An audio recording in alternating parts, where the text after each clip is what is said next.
Imagine you're one of the richest people in ancient Rome. You've got more gold than you can count, silk from China, and silver from conquered territories. But here's your problem. There were no banks, no insurance, no police force you can trust, and everyone, from thieves to corrupt officials to your own servants, knows exactly how wealthy you are. How do you protect it? Where do you even put it? The answer is both genius and terrifying. Because 4,000 years before Swiss bank accounts and offshore holdings, ancient civilizations had already figured out the game. They created the first banks inside temples. They buried treasure with curses. They spread their wealth across continents. And some of their strategies are still used by billionaires today. This is the untold history of how the rich protected their fortunes in ancient times, from Babylon to Rome, Egypt to China. And the lessons they learned, they still apply right now. Let's start at the beginning. Babylon, 1800 BCE, the reign of King Hammurabi. This is where the concept of banking was born, not in gleaming modern towers, but inside the sacred walls of temples. Here's how it worked. Babylonian temples were considered holy ground, watched over by the gods themselves. People believed that stealing from a temple would bring divine punishment. So wealthy merchants and landowners started depositing their gold, silver, and grain inside these temples for safekeeping. The priests became the world's first bankers. They didn't just store wealth, they kept meticulous records on clay tablets. We still have some of these tablets today in the British Museum. They recorded deposits, withdrawals, and even loans with interest rates. But here's what's brilliant. The priests charged a fee for safekeeping. In Babylon around 2000 BCE, depositing gold could cost you 1/60th of the total amount per year. Sound familiar? That's essentially a banking fee 4,000 years ago. And it gets better. The priests began lending money to farmers and merchants who needed capital. The Code of Hammurabi, one of the oldest legal documents in history, specifically regulated these interest-bearing loans. This wasn't just storing wealth, this was finance. The House of Agibi, a powerful Babylonian family operating after 1000 BCE, ran what historians describe as a professional banking operation. They managed deposits, made loans, and kept detailed financial records. They were essentially ancient investment bankers. But temple banking had a weakness.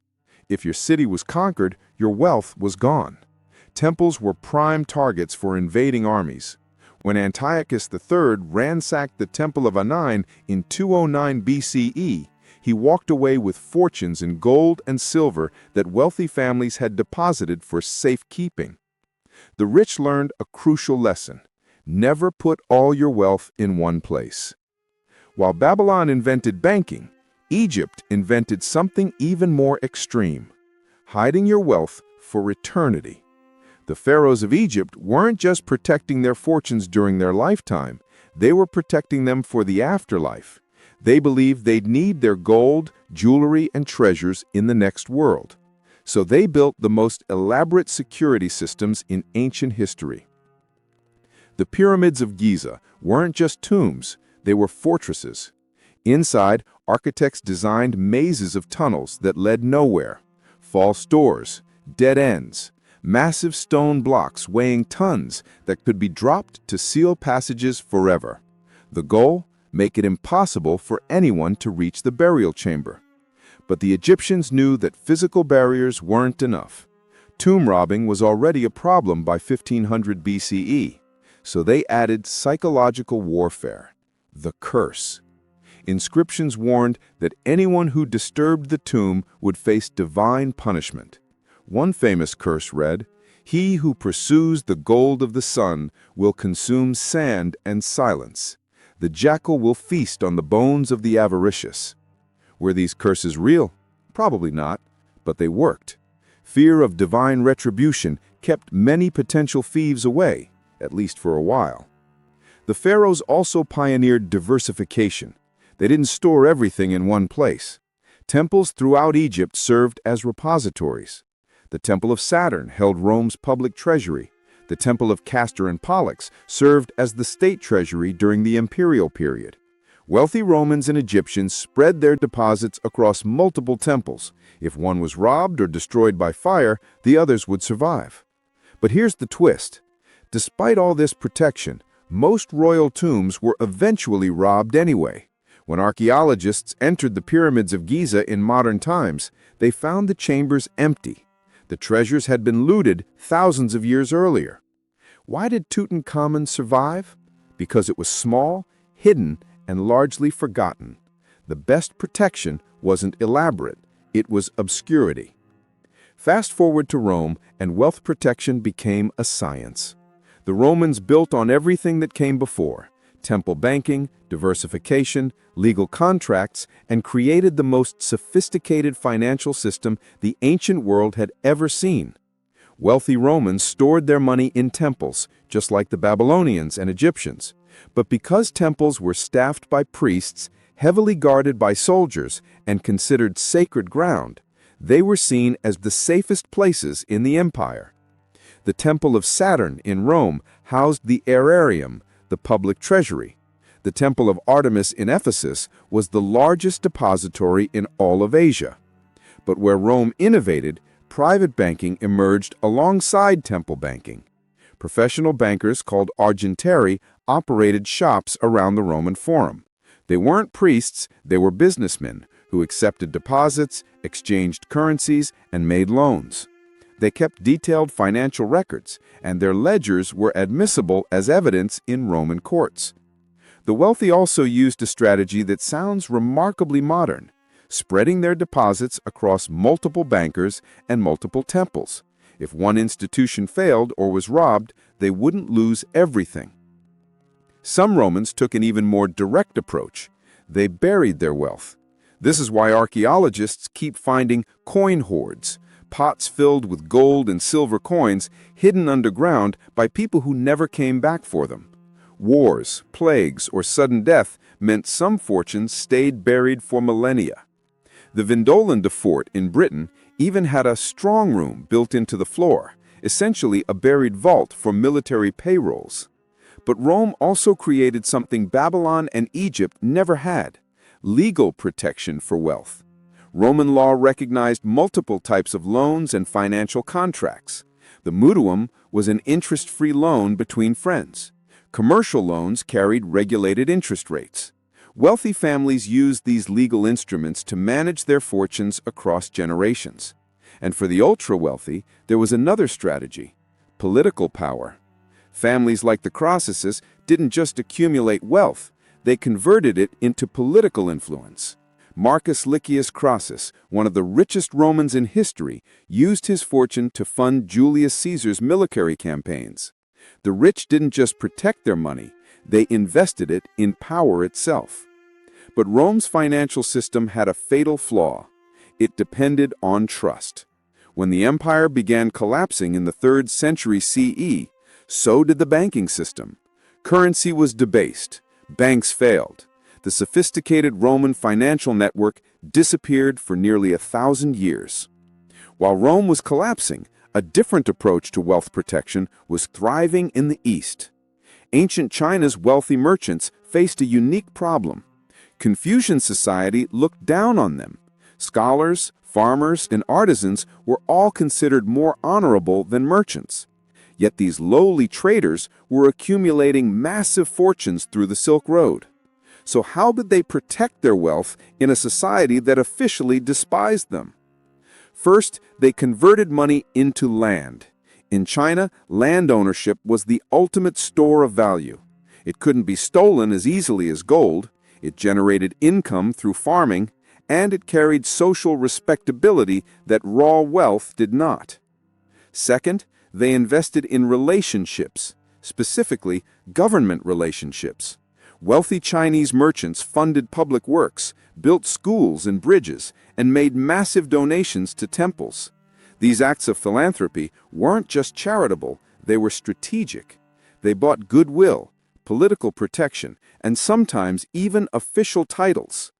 During the Han Dynasty, merchants who became too wealthy faced special taxes and restrictions. Emperor Wu openly competed with rich merchants by setting up government-owned shops to undercut their prices. The wealthy learned that visibility was dangerous. Displaying your fortune could invite government confiscation. So they went subtle. They invested in education for their children, hoping the next generation would become scholar officials, the truly powerful class in Chinese society. Wealth was protected by transforming it into status.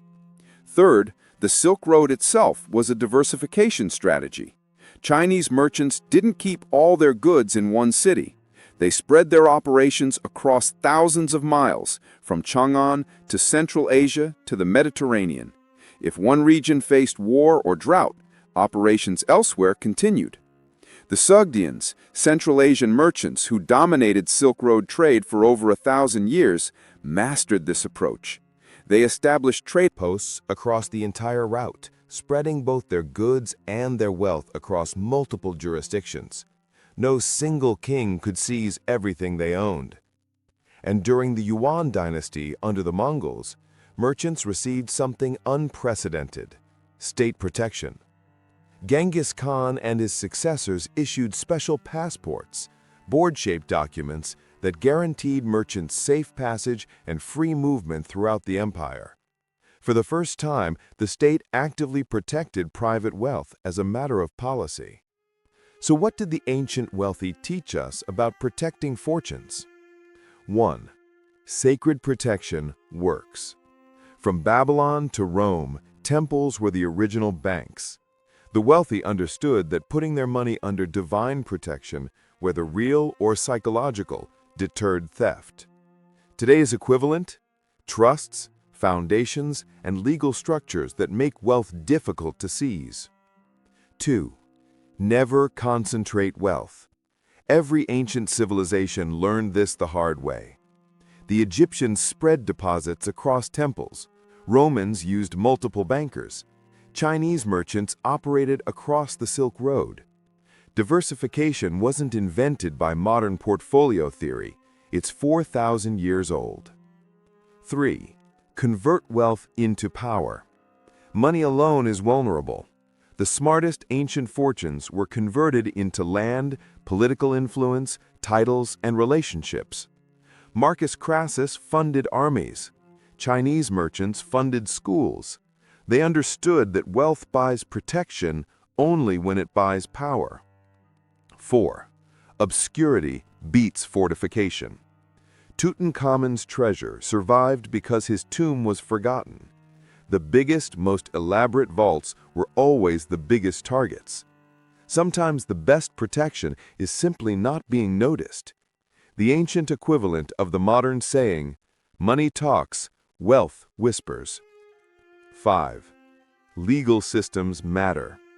Rome's financial sophistication depended on legal contracts and courts that enforced them. When the legal system collapsed, so did the ability to protect wealth through legitimate means.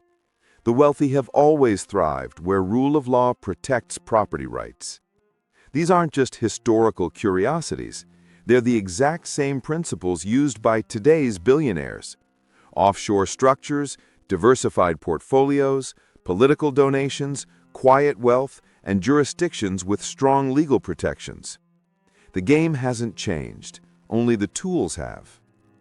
4,000 years ago, a Babylonian merchant depositing gold in a temple and a Roman senator spreading his wealth across multiple bankers were solving the same problem that billionaires face today.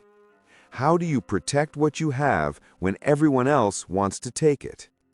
The methods they developed, sacred protection, diversification, political influence, obscurity, and legal structures, became the foundation of everything that followed. Modern banking, trusts, investment portfolios, and offshore accounts all trace back to these ancient innovations. The rich have always known how to protect their fortunes. The question is, now that you know their secrets, what will you do with this knowledge? This is Coco Finance Files. If this journey through ancient wealth fascinated you, hit subscribe.